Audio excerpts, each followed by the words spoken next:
This is a 1933 Chevy frame, boxed and extended with a suicide front end on it, a 44 front end, a 57 Ford 9-inch rear end. Has a 53 Cadillac engine tied to a T10 5-speed transmission. The body is made out of a 47 Ford fire truck, chopped and channeled over the frame. The back of the car, the turtle deck's made out of a 57 Ford hood. The trunk bed is made out of a Coke machine. I don't know what the grill came out of. I narrowed it about 6 inches when I put it on there. I don't know what else to tell you. It's kind of homemade. My idea in building it was I wanted an old-fashioned hot rod that was something like we used to throw together cars out of spare parts when I was a kid because we couldn't afford real cars. And at a certain point I stopped building street rods because I put all I had into trying to build something nice and take it to a car show, and people would outdo me. It made me feel bad, so I just kind of walked away from it. But at a certain point, I figured out that people were building these old cars again, and I said, heck, I'm going to get on that train. So I found this thing and drug it home and pieced it together. And people occasionally say, well, it don't run very good, but that's a 53 Cadillac motor that's never been rebuilt. And I always figure if it runs at all, we're doing pretty good. So that's kind of the deal here.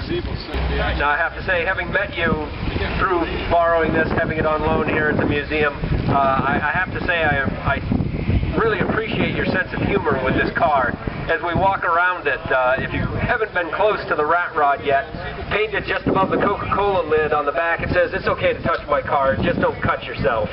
I've got to respect the fact that you realize that this thing looks a little bit dangerous, but you've certainly got a great creation.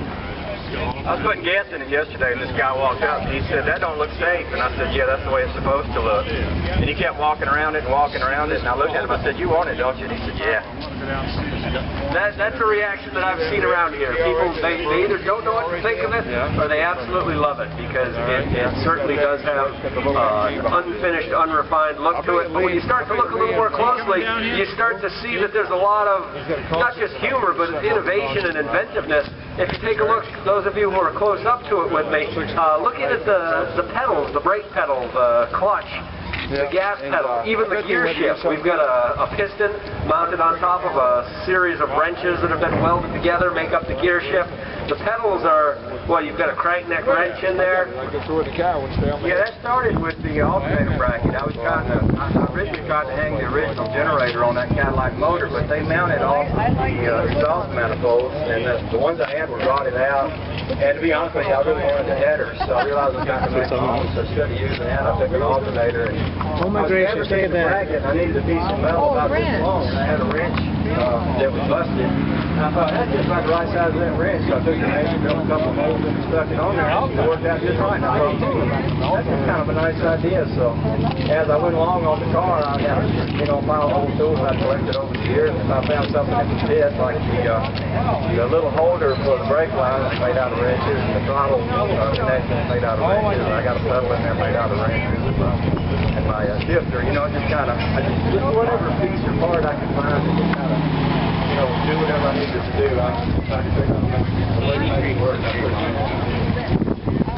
I know that they put you on the spot a little bit, but can you think of what's the most creative or innovative touch that you see on here that you're most pleased with? That would be particularly spectacular, but you just like the innovation or the adjustment. I don't think I'm a creative or innovative touch, but I've drove a truck for 25 years, and I love to shift gears. And there's 8 Cadillacs that came with a straight shift transmission. But back in the day, boys would get an Oldsmobile bell house and a flywheel and change them over to a straight shift. This engine was all the rage from 49 to 55, because this is the first open valve V8 that GM made. Came from tracking the 210 horsepower as opposed to the Class A V8, which had 110. Everybody was trying to get one of these and put the race cars. If they didn't want them old automatics they had back then, they would shift gears. Since I couldn't find any old antique parts to make it work, I went out in California, actually fabricated up the flywheel and bell house and pilot bearing and a whole bunch of other parts. I just spent more money on that than the rest of the car. But like I say, I really wanted to shift gears.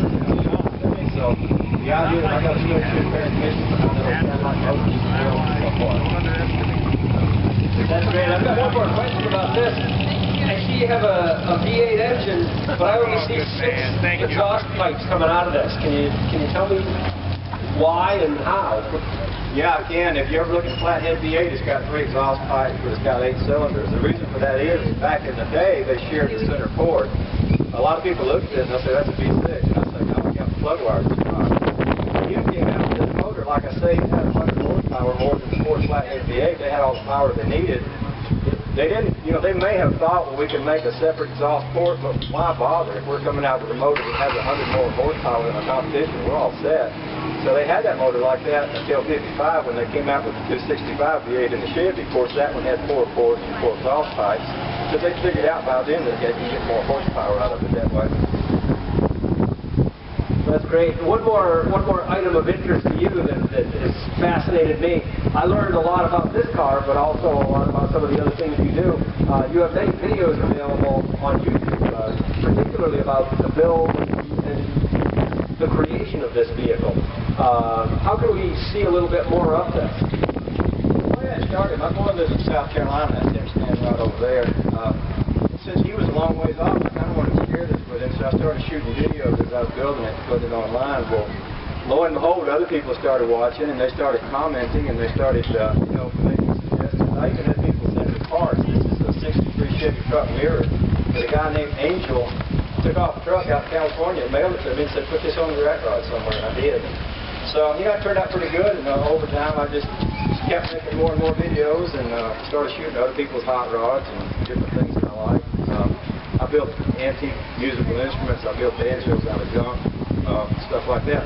In fact, the transmission that came out of this car was a Dynaflow, and the torque ring inside the torque converter on that Dynaflow is just about right for a banjo. I actually took it out and made a banjo out of that. It was just perfect because it thrilled me to have the old Cadillac engine and make a banjo out of the old transmission that came out of it. But anyway, yeah, you can you just type in rpeek on YouTube and you'll see about the whole boatload of videos I got there on this and that and the other thing. Thank you for letting my grandson. Well, that's fantastic, Richard. We appreciate you being here today, loaning us this as a promotion for the show. We certainly hope to see the Rat Rod and you, and hopefully some of your banjos back here at other shows this summer. We'd love to get you playing here sometime just to fiddle around for the day. But we appreciate you being here. Thank you very much.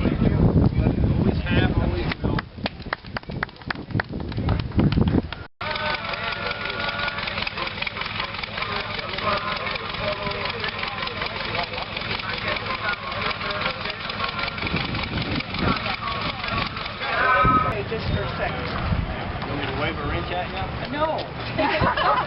Ladies and gentlemen, in about 2 minutes, we invite you to meet us in the newest exhibition, MGs and Microcars, located all the way to the north, to the back of the museum, behind the Wright Flyer, up the ramps.